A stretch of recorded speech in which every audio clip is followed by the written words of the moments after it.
Astaghfirullah. Bismillahirrahmanirrahim. Assalamualaikum warahmatullahi wabarakatuh.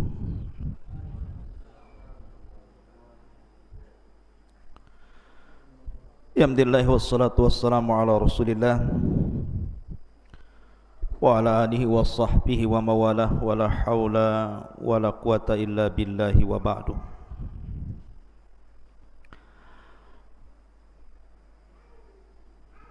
Antum kalau ngaji enggak bawa catatan ya. Jadi tanya tak bisa. Mulai besok baca catatan ya. Udah kayak Imam Bukhari saja antum. Jadi catat ya. Nanti kalau dakwah di luar ada maklumat jadinya.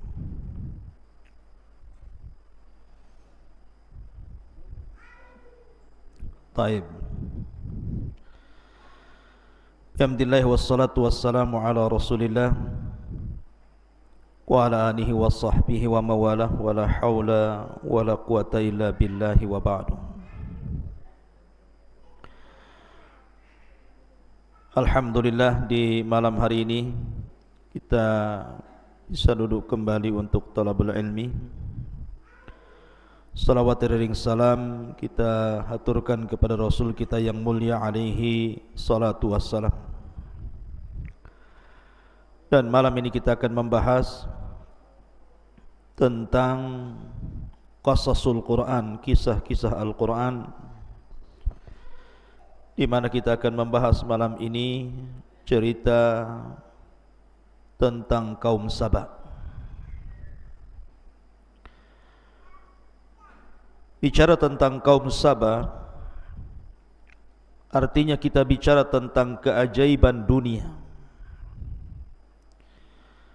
Karena kaum Saba itu dianugerahkan banyak nikmat oleh Allah Subhanahu wa taala yang tidak dianugerahkan di negeri-negeri di dunia, tentu di zaman itu.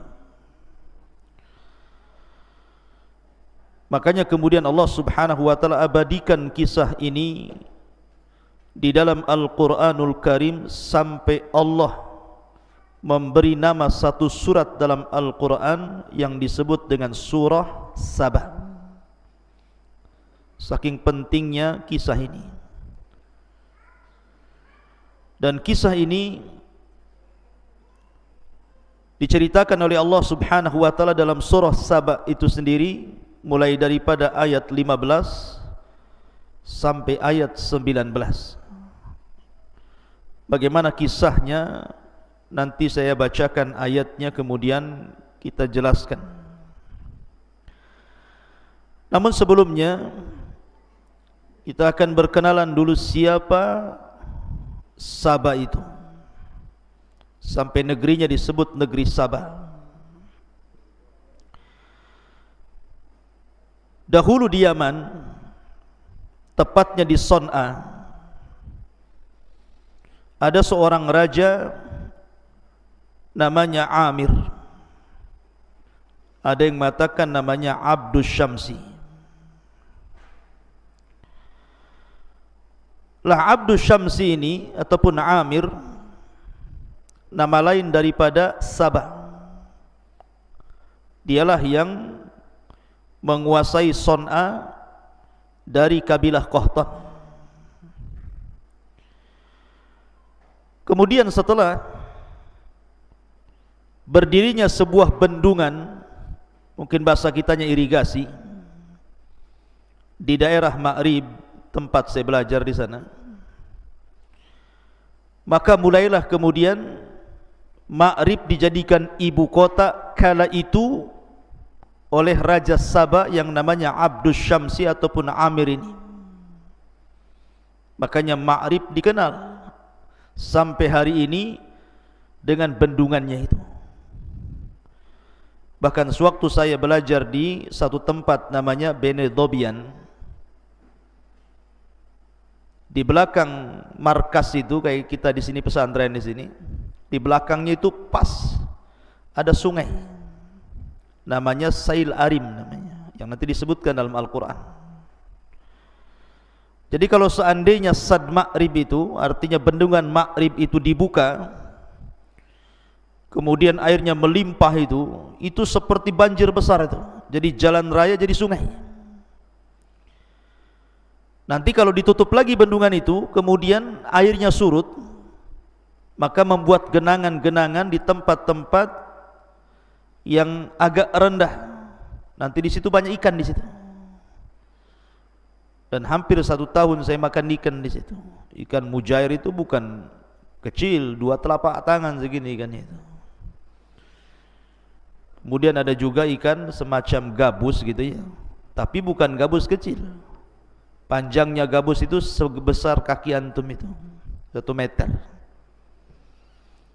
Dan ditangkapnya mudah, tidak melawan, tidak. Kalau gabus di sini ditangkap lari, itu ditangkap. Makanya kita sebut ikan bodoh-bodoh. Jadi tangkap bodoh, diam saja. Ya. Jadi kalau nampak ikan itu ikan bodoh-bodoh katanya. Ya. Artinya bahwa kisah ini terjadi di satu daerah di Jazirah Arab, tepatnya di Yaman, lebih tepat lagi di Ma'rib.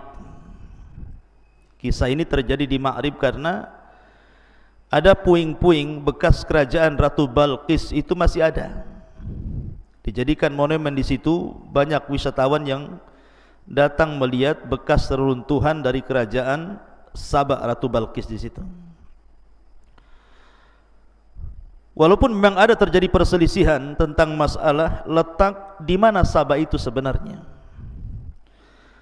tetapi yang masyhur dari ulama-ulama sejarah dan ahli tafsir bahwa Sabah itu letaknya di Jazirah Arab, atau lebih tepat lagi di Yaman, atau lebih khusus lagi di Ma'rib. Tetapi ada juga yang mengatakan bahwa Sabah itu ada di Ethiopia sana. Tapi ini tidak masyhur pendapat ini. Pendapat yang masyhur adalah letaknya di Ma'rib Yaman. Ma'asyiral muslimin yang dimuliakan Allah Azza wa Jalla, baik kita akan baca ayatnya, kemudian kita kisahkan. Menarik kisah ini sebenarnya. Allah Subhanahu wa taala berfirman dalam surah As-Saba ayat 15 dan seterusnya, laqad kana li saba'in fi maskanihim ayah. Sungguh bagi kaum Saba itu ada tanda-tanda kuasa Allah. Ya, karena Saba satu di antara keajaiban dunia, negeri yang sangat diberkahi kala itu, membuat negeri-negeri di luar Yaman cemburu dengan negeri Sabah itu. Kemudian Allah mengatakan jannatani an yaminin wa shimal.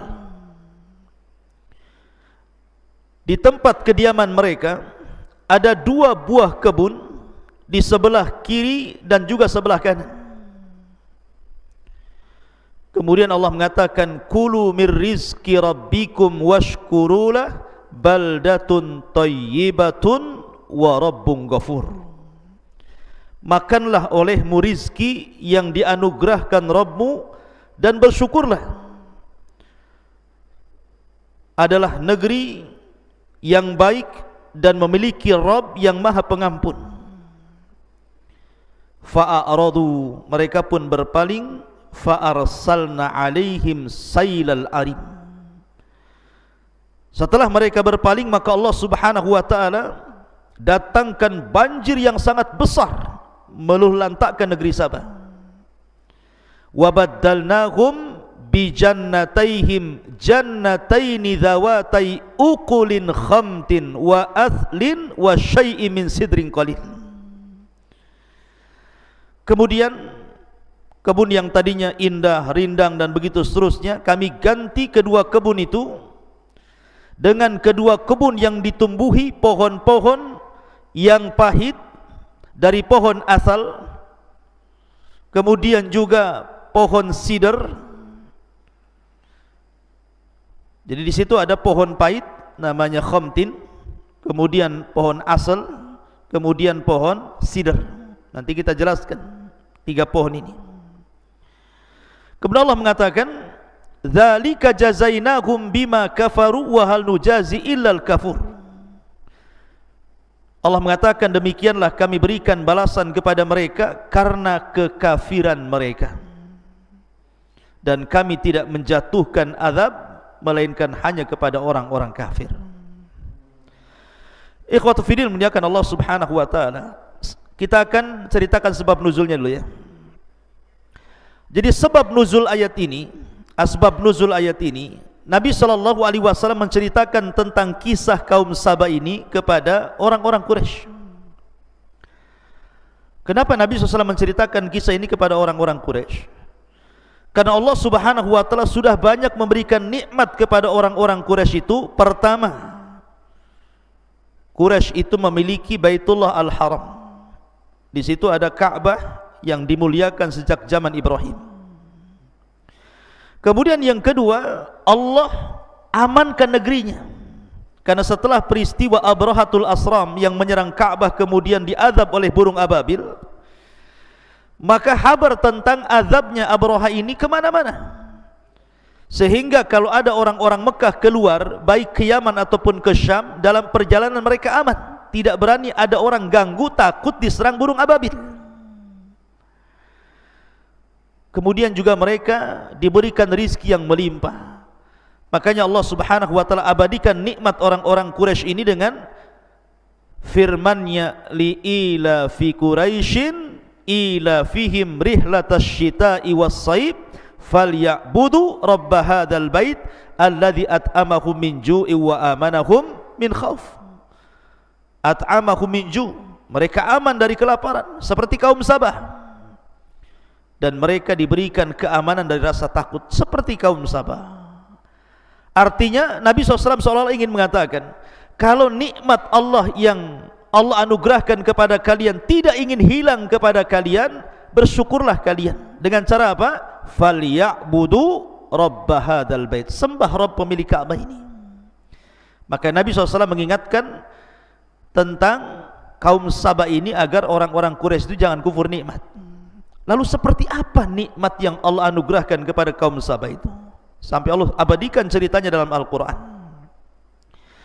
Ma'asyiral muslimin yang dimuliakan Allah Azza wa Jalla, sebelum kita ceritakan nikmat mereka, saya akan sebutkan satu hadis tentang kisah Saba ini dari Nabi SAW. Hadis ini dari Abdullah bin Abbas radhiyallahu anhuma. Inna rajulan sa'alan Nabi SAW anis Saba. Jadi ada orang laki-laki datang kepada Rasul bertanya tentang Sabah. Ma huwa Saba itu? Arajulun am imra'atun am ardun? Saba itu apa wahai Rasul? Apakah dia seorang laki-laki? Apakah dia seorang perempuan? Apakah dia berbentuk tanah? Saba itu apa sih sebenarnya? Maka Nabi SAW mengatakan, bal huwa rajul. Saba itu seorang laki-laki, seorang raja. Walada asyratan, memiliki 10 anak. Fasakanal Yaman minhum sittah.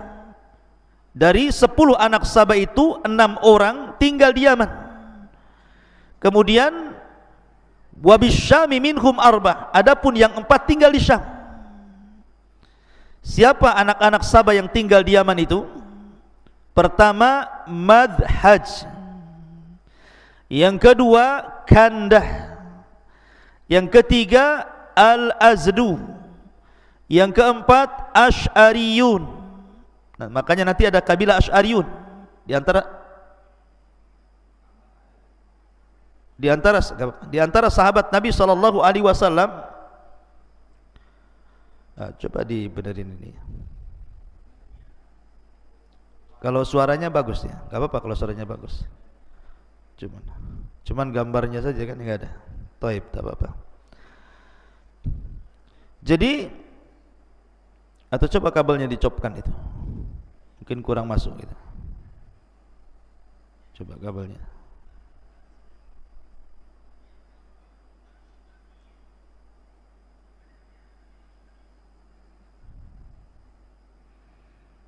Ada gambarnya? Gak nampak juga.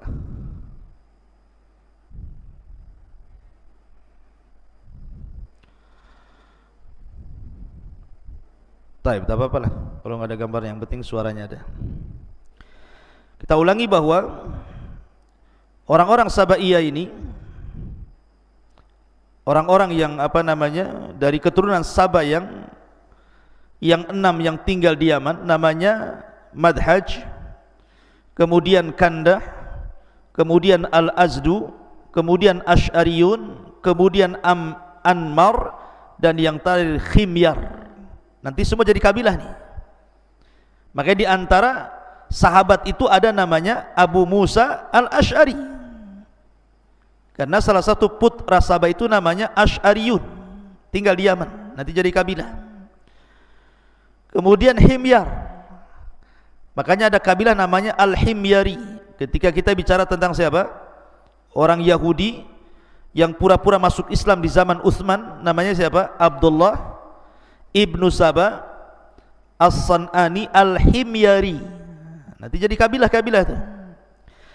Adapun yang 4 di Syam, namanya Lakhmun, Judhamun, Amilatun, dan Ghassan. Ini semua anak-anak dari Saba itu. Jadi cerita Saba juga dikisahkan dalam hadis Nabi SAW. Taib. Ketika Allah Subhanahu wa taala berfirman di sini, laqad kana li saba'in fi maskanihim ayah. Sungguh bagi kaum Saba itu ada tanda-tanda kuasa Allah Subhanahu wa taala.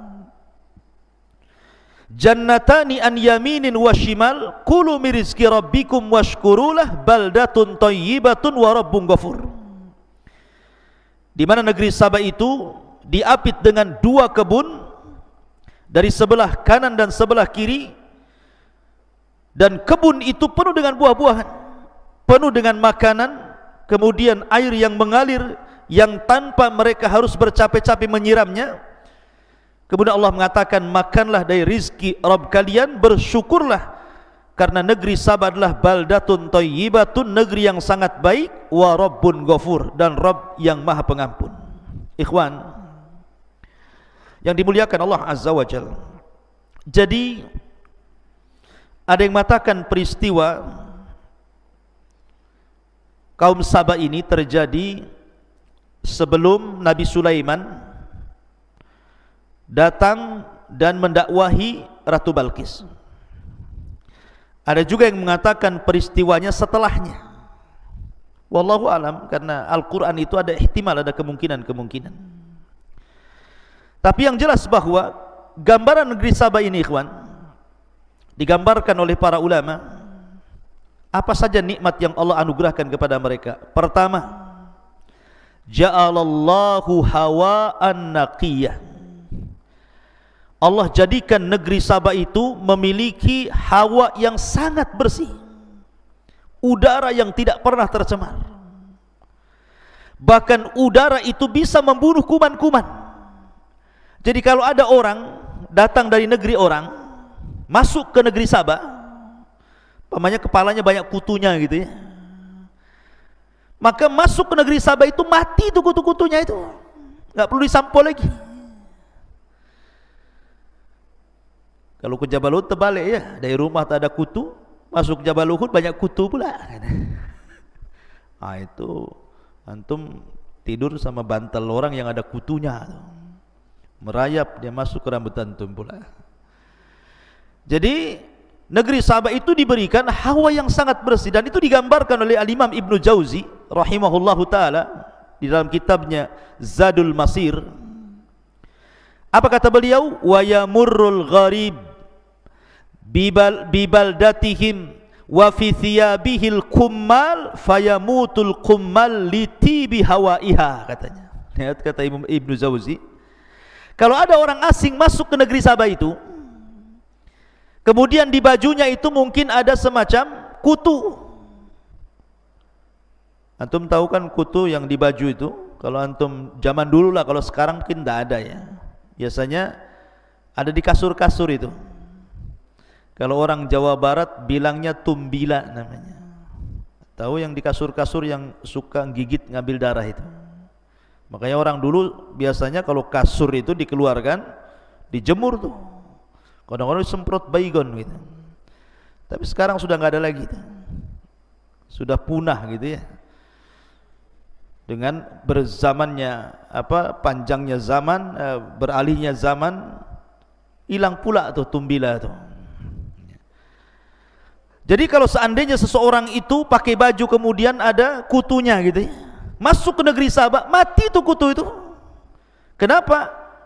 Litibi hawaiha, karena saking bagusnya, saking jernihnya, saking bersihnya hawanya itu.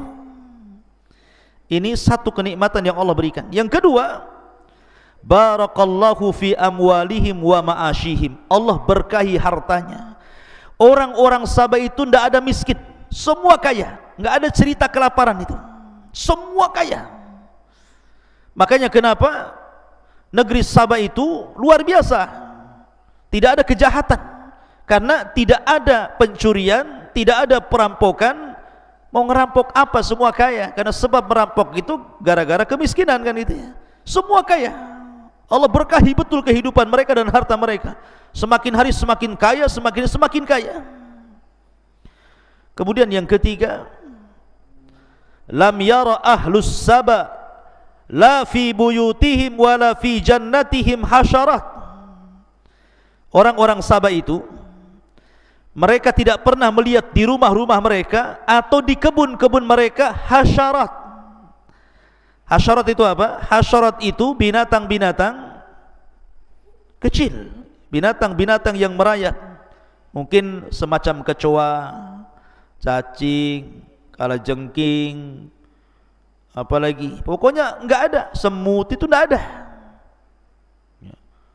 Apalagi titinggi ataupun kaki 2000 atau apa ya, kan banyak tuh, ya kan. Binatang-binatang itu kalau antum masuk kebun tuh kan, kebun Jabal Uhud saja ada macam-macam tuh binatang antum dapat itu. Tetapi di negeri Sabah ini, dan itu juga disebutkan oleh Imam Al-Jauzi rahimahullahu taala, apa kata Imam Ibnu Jauzi? Walam yakun yura fi baladihim hayyatun wala aqrabatun wala ba'udatun wala dubabun wala burghus. Nah, lihat, kaum Sabah itu tidak pernah melihat ada ular, ada kalajengking, ada nyamuk, ada lalat, ada burghus, binatang-binatang kecil, tidak ada. Subhanallah, tidak di rumah, tidak di kebun. Kalau kita kan masuk kebun kadang-kadang takut ular, takut kalajengking, takut binatang-binatang buas gitu ya. Ini kaum Sabah tidak ada binatang-binatang kayak gitu itu. Subhanallah ya. Jadi masuk hutan itu betul-betul tidak didapati satu pun hasyarat, binatang-binatang kecil itu. Memang bersih dari binatang-binatang, murni kebun itu bersih dari hal-hal yang seseorang menakutkan atau menjijikan dari binatang-binatang kecil itu. Kemudian yang nomor 4, barakallahu fi ardihim. Allah berkahi buminya. Betul-betul Allah berkahi buminya. Jadi kaum Sabah itu tidak pernah yang namanya panen itu musiman. Musim terus saja. Bayangkan coba, kalau kita mau duren, itu nunggu musim duren tuh setahun sekali kan. Kadang-kadang nggak musim duren, nyari durennya kemana? Ke Nagoya. Banyak ustadz duren nggak musim ya, tapi kan nggak musim di sini, musim di sana. Tapi kaum Sabah ini tidak pernah tidak musim terus, bayangkan. Apa nggak enak tuh? Ya. Makanya Allah berkahi buminya tuh. Kemudian yang nomor 5, hayatuhum fil amni wal aman. Kehidupan mereka betul-betul di atas keamanan. Tidak ada perampok, nggak takut dicuri, nggak takut diperkosa, nggak takut, pokoknya jalan kemana saja perempuan sendirian itu aman. Dan yang lebih hebatnya ikhwan, annahum idza safaru ila ardi Syam kanu aminina minal a'da mutmainnina 'alal ghada ghaira khaifina minal ju'i wad dhama. Apabila mereka safar dari negeri Sabah ke Syam, perjalanan 2000 lebih kilo gitu ya, mereka merasa aman dari musuh, merasa aman dari al-ghada. Al-ghada itu maksudnya makanan. Kalau orang sekarang mau safar ikhwan, pasti membawa perbekalan kan. Jangankan safar jauh ke Barelang saja, kita dah siap-siap tuh beli minuman, bawa makanan, bawa ikan bakar gitu ya, daging bakar, sate bakar, semua bakar gitu ya kan. Itu ke Barelang saja itu. Kita kadang-kadang bawa bekal, padahal kita pakai mobil, di zaman itu tidak ada mobil. Tetapi orang-orang Sabah ini kalau safar nih sejauh dari Yaman ke Syam itu tidak perlu bawa makanan, tidak perlu bawa minuman, karena mereka hanya satu jalur saja. Jadi jalan mereka itu cuma satu, sebelah kanan kebun, sebelah kiri kebun. Subhanallah. Dan dalam kebun itu penuh dengan makanan, penuh dengan buah-buahan, dan ada air yang mengalir, tinggal minum saja, kemudian hawanya sangat bersih sekali. Jadi mereka itu pergi ke mana-mana nggak bawa apa-apa itu. Lihat, luar biasa negeri Sabah ini, kemana-mana nggak bawa bekal. Ke Syam, balik ke Syam biasa saja.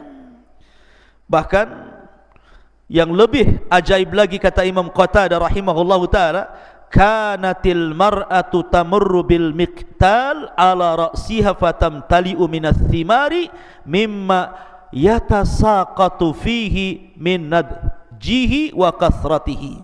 Bahkan kalau seorang wanita ingin mengambil buah, ingin memanen, tidak perlu manjat, tidak perlu pakai kayu gitu ya, tidak perlu dipetik, cukup diletakkan saja di kepala wadahnya itu, ya kan?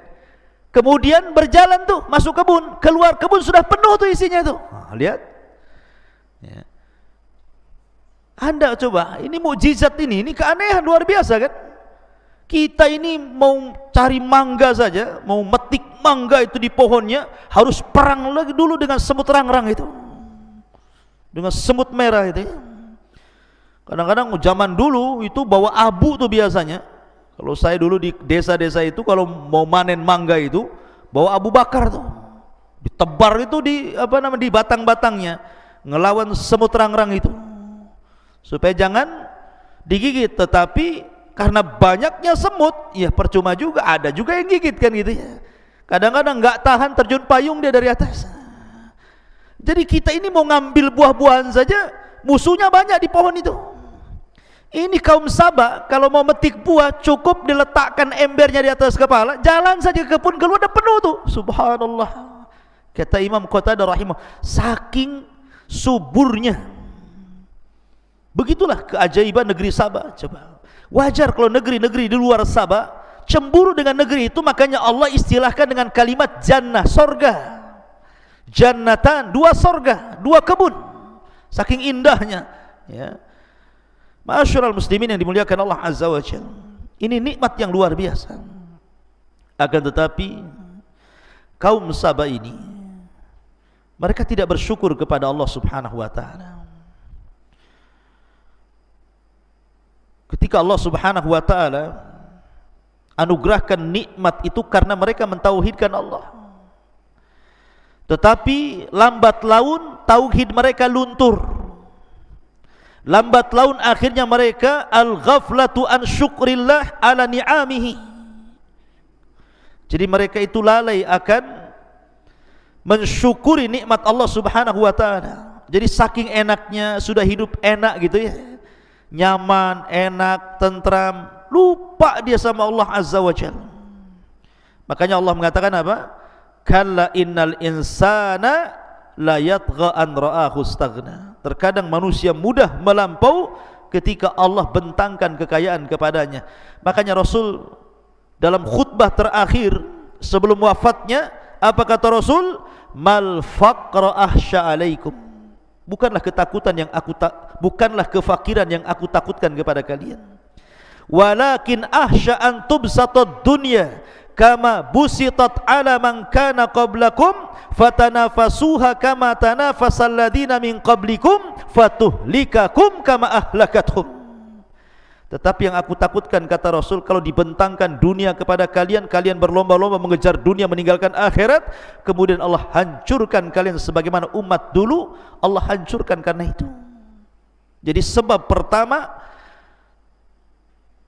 ketika sebelum azab diturunkan kepada mereka adalah al-ghaflatu an syukrillah, lalai untuk bersyukur akan nikmat Allah Azza wa Jalla. Yang kedua, a'radu an atba'il anbiya. Mereka mulai berpaling dari mengikuti para nabi. Padahal kaum Sabah itu diutus nabi banyak sekali. Tetapi sebagaimana fitrah dakwah para nabi selalu didustakan, maka sedikit-sedikit mereka pun tidak mendengar wejangan para nabi, akhirnya kufur. Kemudian mereka berubah, yang tadinya mentauhidkan Allah, belakangan mereka menyembah kawakib, menyembah bintang, menyembah bulan, menyembah matahari. Makanya ketika Hudhud kemudian terbang, kemudian melihat kerajaan Balqis, apa kata Hudhud? Inna wajadna, sungguhnya kami dapati Balqis dan kaumnya ya'buduna syamsa min dunillah, gitu, menyembah matahari dari selain Allah. Jadi mereka mulai menyembah bintang, menyembah matahari dan bulan.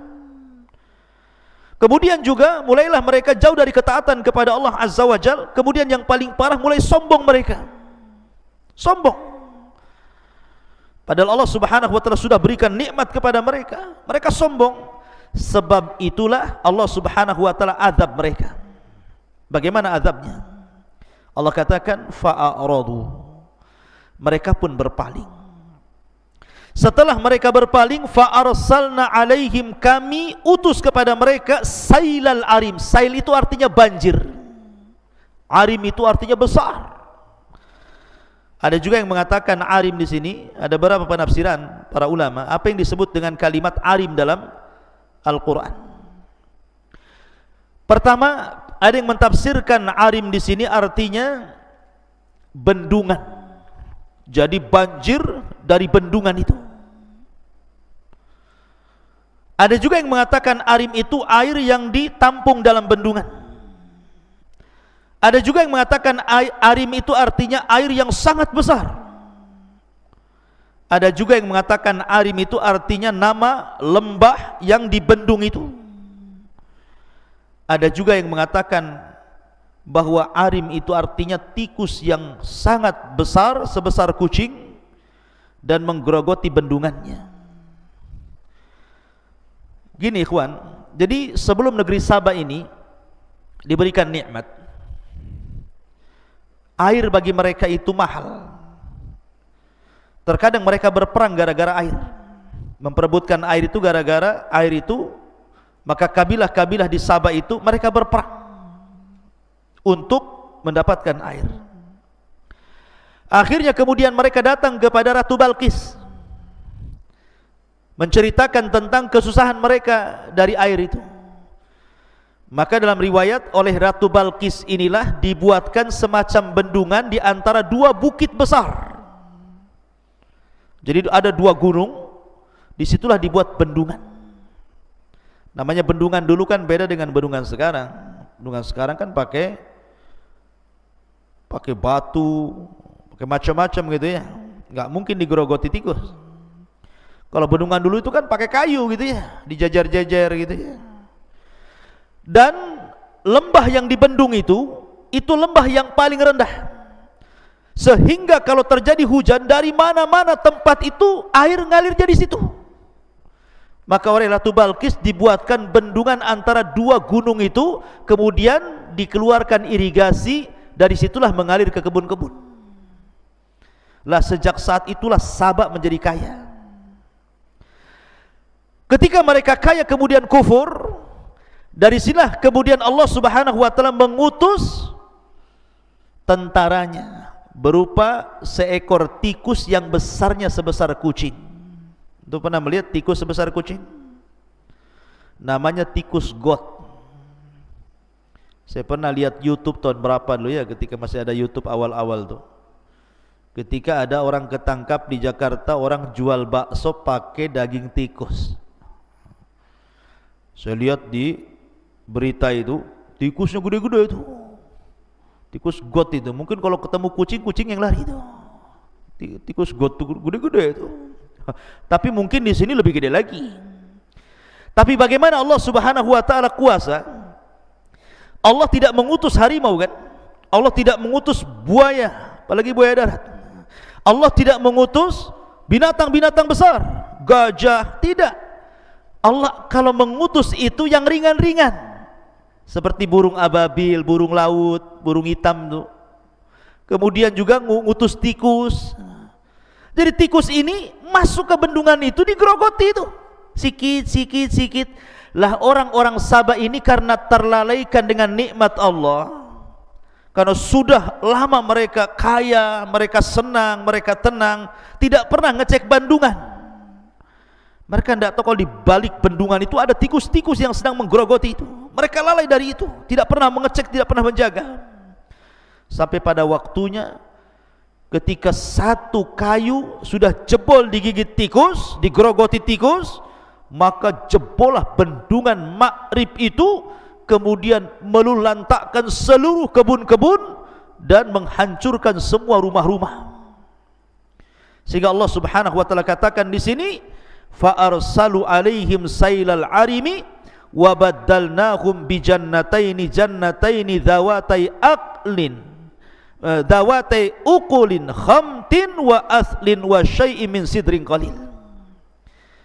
Maka ketika Allah hancurkan kebun-kebun mereka, surga mereka, maka kami ganti kebun-kebun mereka yang tadinya semua buah-buahan tumbuh, mulai daripada pisang, apel, anggur gitu ya, delima, macam-macam lah ada di kebun itu. Kemudian biji-bijian tiba-tiba Allah lenyapkan, dan setelah hancurnya kebun mereka, Allah hanya menghidupkan 3 pohon saja. Pertama, khamtin. Pohon khamtin itu ikhwan, ada yang mengatakan cemara. Khamtin itu ada yang mengatakan pohon cemara. Cemara ada buahnya tidak?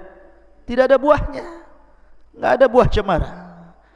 Kalaupun ada buahnya, pahit rasanya. Siapa yang mau makan buah cemara? Ya. Ada juga yang mengatakan pohon besar, khamtin itu besar, kemudian berduri, hanya bisa untuk naungan saja, nggak ada buahnya. Ini yang pertama. Yang kedua, wa aslin, ukulin khamtin, kemudian wa aslin. Ada yang mengatakan aslin di sini, kata para ulama, sejenis pohon yang hanya bisa digunakan untuk naungan saja. Jadi kalau khamtin, ya jenis pohon yang sangat pahit gitu ya. Kemudian aslin itu juga pohon, tapi tidak ada buahnya. Kalaupun ada buahnya, nggak bisa dimakan. Kemudian yang terakhir, khamtin, kemudian apa lagi? Wa aslin, wasidrin, jangan ngobrol. Wasidrin, pohon bidara. Sidr itu pohon siwak. Ada yang mengatakan pohon siwak ya. Siwak nggak bisa dimakan siwak itu. Siwak itu akarnya yang untuk gigi saja ya. Lihat, bayangkan apa namanya, sidr. Sidr itu ya pohon bidara, afwannya. Sidr itu pohon bidara, ada buahnya tetapi kecil buahnya, tidak mencukupi gitu ya. Bayangkan coba Allah Subhanahu wa taala azab mereka dengan ditumbuhkan 3 pohon ini saja. Ada yang mengatakan khamtin itu siwak, ada yang mengatakan aslin itu cemara, ada yang mengatakan sidr itu ya bidara. Hanya 3 pohon itu saja yang hidup di negeri Sabah itu sampai sekarang. Kecuali mungkin orang yang ingin bertani gitu ya, padang pasir disulap menjadi sawah gitu. Kayak waktu saya di Ma'rib juga gitu, ada padang pasir itu dalam setahun bulan-bulan tertentu nanti jadi sawah, dikelola untuk gandum, padi lah kalau bahasa kitanya ya. Ada juga pohon jeruk gitu ya. Di Ma'rib itu banyak jeruk ya. Tetapi kalau kita melihat sejarah ini, bagaimana Allah Subhanahu wa taala memberikan nikmat, akhirnya Allah hancurkan, kemudian Allah sisakan hanya 3 pohon ini saja, sehingga Allah mengatakan dzalika jazainakum bima kafaru wa hal nujazi illal kafur. Demikianlah kami beri balasan kepada mereka karena kekafiran mereka, dan kami tidak menjatuhkan azab melainkan kepada orang-orang kafir. Lihat bagaimana Allah Subhanahu wa taala mengadab mereka. Kemudian juga Allah Subhanahu wa taala lanjutkan pada ayat 18-nya. Wa ja'alna bainahum wa bainal qura allati barakna fiha quran zahiratan wa qaddarna fiha as-sayra siru fiha layaliya wa ayyaman aminin. Dan kami jadikan antara mereka penduduk Sabah itu dan negeri-negeri yang kami berkahi Syam beberapa negeri yang berdekatan, dan kami tetapkan antara negeri-negeri itu jarak-jarak perjalanan. Kata Allah, berjalanlah kamu di negeri-negeri itu pada malam dan siang hari dengan aman. Faqalu, dan mereka mengatakan, Rabbana ba'id baina asfarina wa zalamu anfusahum faja'alnahum ahaditha wa mazzaqnahum kulla mumazzakin inna fi dzalika laayatin likulli sabarin syakur. Maka mereka berkata, ya Tuhan kami, jauhkanlah jarak perjalanan kami. Dan berarti mereka menzalimi diri mereka sendiri, maka kami jadikan mereka bahan pembicaraan dan kami hancurkan mereka sehancur-hancurnya. Sungguh pada yang demikian itu benar-benar terdapat tanda-tanda kuasa Allah bagi setiap orang yang sabar dan bersyukur. Begini maksudnya, ikhwan. Tadi saya sudah jelaskan, orang-orang Sabah ini mereka suka safar ke Syam, dan dari Sabah ke Syam itu kiri kanannya kebun-kebun tadi. Jadi kalau mereka safar pakai unta, pakai kuda, jalan kaki, karena kiri kanannya banyak kebun, kayaknya kok ke Syam itu dekat gitu loh, tidak perlu bawa bekal.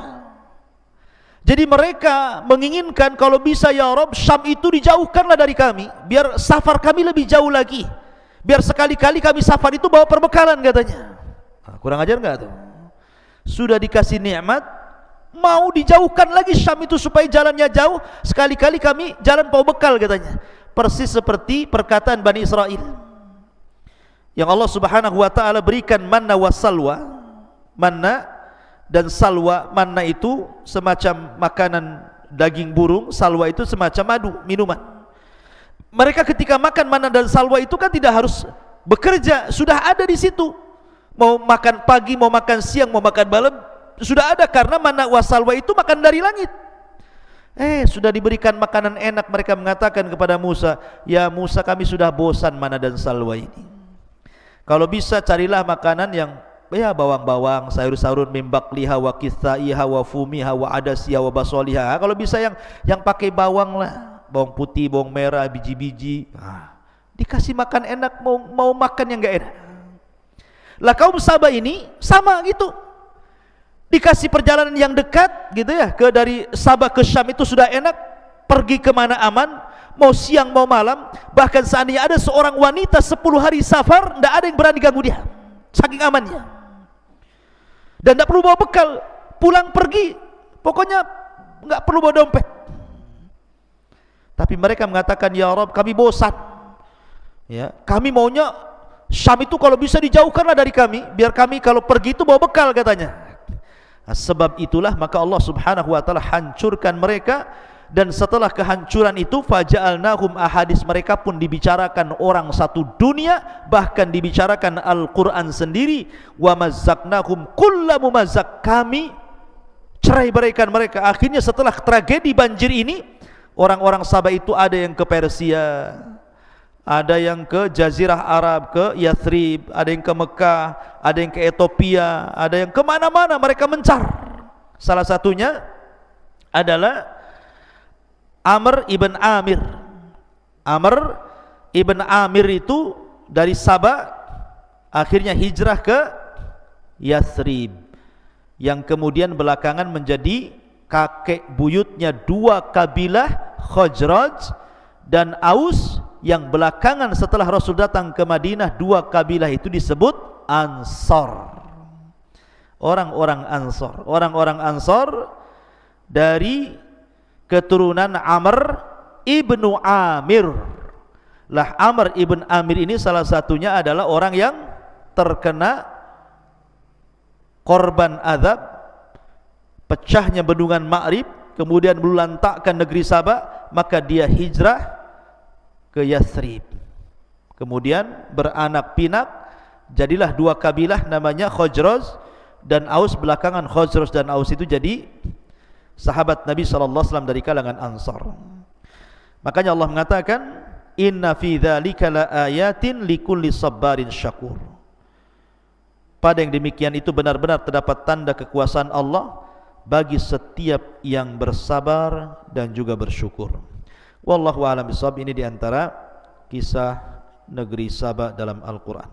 Subhanakallah bihamdika asyhadu an la ilaha illa anta astaghfiruka wa atubu ilaik. Allah ta'ala. Assalamualaikum warahmatullahi wabarakatuh.